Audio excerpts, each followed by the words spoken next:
But the person running this invasion is Putin. And you've got to understand he's determined to go ahead. I think it's interesting that at least discussions are going ahead. There's at least contact. It's a bit like being at Panmunjom between North and South Korea. There's a discussion, there's a dialogue, but it's a dialogue virtually of the deaf. One of the people from the Russian side is meant to be one of the very big hardliners who's very close to Putin.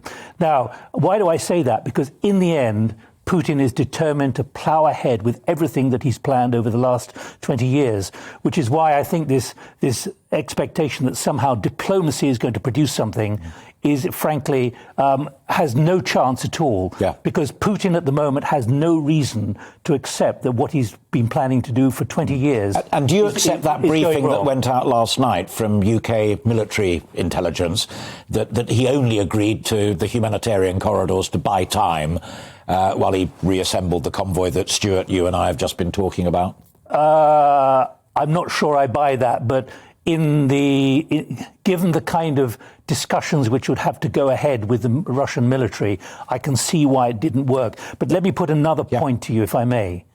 We are now seeing Putin using the humanitarian crisis as a weapon of war. 1.5 million refugees already in the first 8 days. That is extraordinary.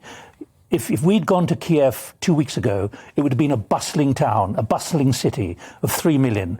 Now, so much of what we take for granted in a place like Kharkov, in a place like Mariupol, in a place like Kiev, is being hollowed out because the women and the children are leaving, the men are staying. But we are now seeing Putin using the humanitarian reality of several million, if not maybe 10 or 15 million refugees within the next 2 or 3 weeks. Yeah. 2 or 3 weeks. That has a massive destabilizing impact on many of the nations who are receiving them.